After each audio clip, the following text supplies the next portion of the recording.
Cette stratégie de scalping a la capacité de doubler la taille de votre compte, et elle est très facile à apprendre. Elle combine deux indicateurs puissants sur TradingView, et les signaux d'achat et de vente que nous obtenons de ces indicateurs ont une précision d'au moins 70%. Commençons. J'utiliserai TradingView pour expliquer cette stratégie. Je vais rapidement expliquer les deux indicateurs que nous utiliserons dans cette stratégie, comment vous pouvez utiliser ces indicateurs ensemble, et comment vous pouvez maximiser vos profits.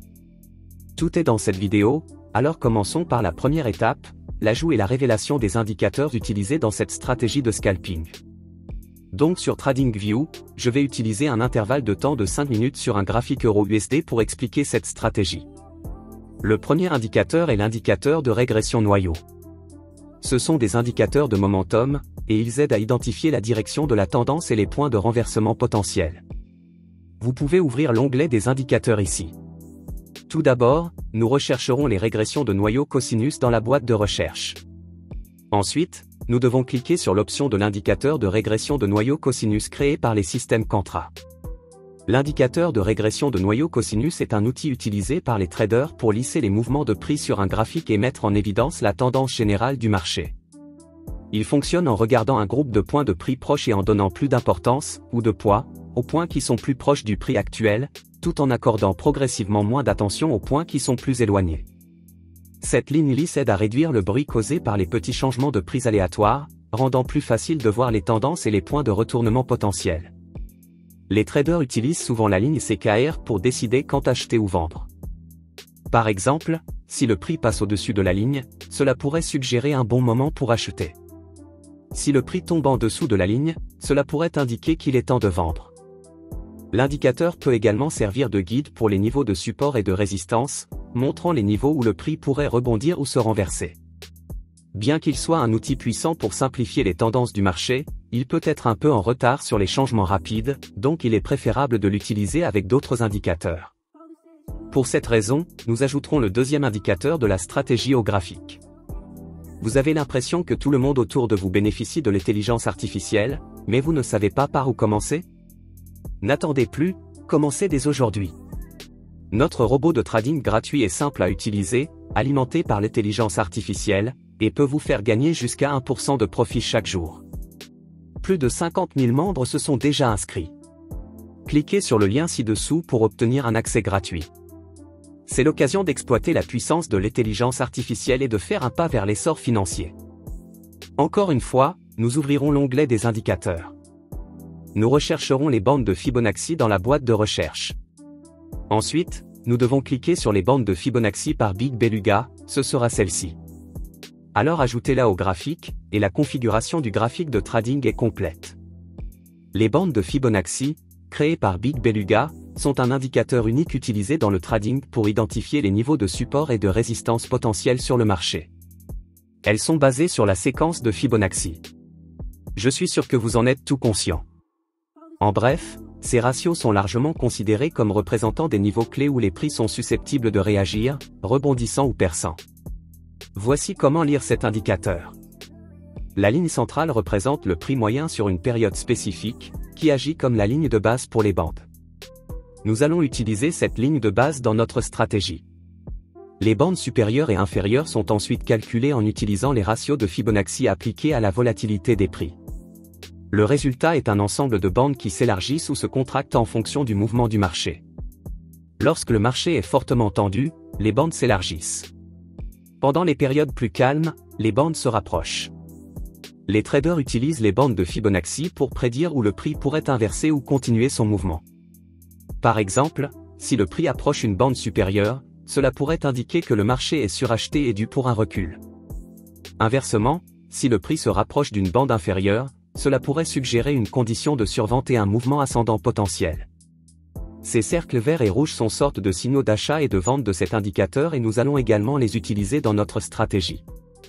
Maintenant, il est temps d'interpréter les signaux qu'ils fournissent. Nous allons tester cette stratégie sur le graphique de 5 minutes Euro-USD, comme je l'ai également partagé auparavant. Donc pour un échange d'achat, lorsque l'indicateur de bande de Fibonacci nous a donné des signaux d'achat comme ceci, nous attendrons que le prix dépasse la ligne centrale, et lorsque le marché croise au-dessus du niveau moyen des bandes de Fibonacci, nous confirmerons ce signal à l'aide de l'indicateur de régression de noyau. Pour confirmer un signal d'achat, il doit être de couleur bleu clair. Si ces conditions sont remplies, alors vous pouvez passer un ordre d'achat. La perte d'arrêt peut être placée à l'avant-dernière ligne de Fibonacci, qui est celle-ci. Et le ratio de risque à récompense sera de 1 à 1,5. Voyons si l'objectif de profit sera atteint. Regardons un autre exemple d'achat où cette stratégie nous donne un signal parfait.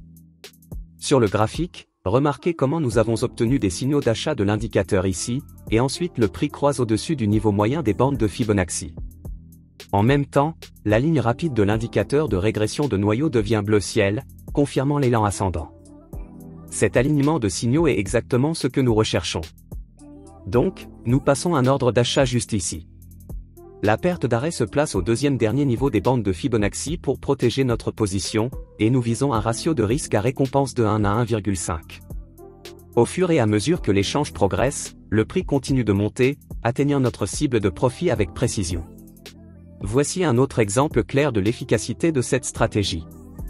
Avançant, ici, nous avons une autre opportunité d'achat qui répond à tous les critères de notre stratégie.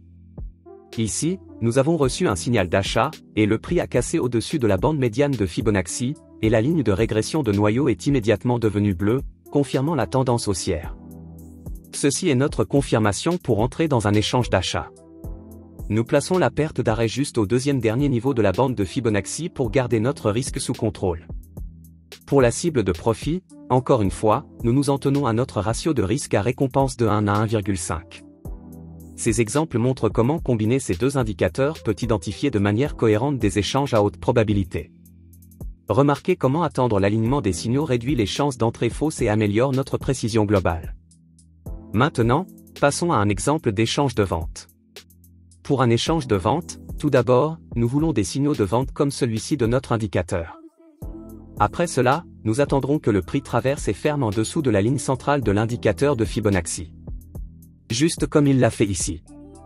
Et enfin, pour confirmer ce signal, nous voulons que l'indicateur de régression de noyau soit de couleur pourpre, exactement comme il est ici. Ainsi, nous pouvons facilement entrer dans un échange de vente ici.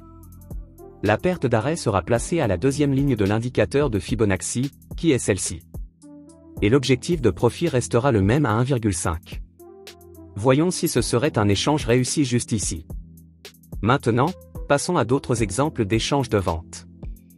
Voici une autre opportunité d'échange de vente. Ici, le prix casse en dessous de la bande médiane de Fibonacci, et ici vous pouvez voir que nous avons reçu des signaux de vente avant cela. Et la ligne de l'indicateur de régression de noyau devient rose, confirmant une forte tendance baissière. Mais encore la position s'est terminée en perte. Donc bien sûr, il y a aussi des échanges perdants. Mais en grande partie, ces exemples montrent clairement comment cette stratégie identifie de manière cohérente des opportunités rentables dans des conditions de marché haussières et baissières. Dans ce scénario, nous avons reçu des signaux de vente juste ici, et ensuite le prix a traversé en dessous de la bande médiane de Fibonacci, signalant un élan descendant. En même temps, la ligne de l'indicateur de régression de noyau devient rose, confirmant une tendance baissière.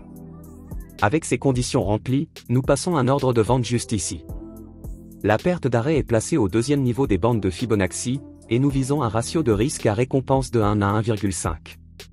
À mesure que le marché continue de baisser, le prix atteint notre objectif de profit, rendant cet échange réussi. Comme nous pouvons clairement voir que la plupart de ces échanges offrent bien plus de profit que le ratio de risque à récompense de 1,5. Nous avons également des positions qui nous donnent plus de 3 à un ratio de risque à récompense, donc c'est incroyable. Assurez-vous de tester la stratégie avant de l'utiliser dans votre trading en direct.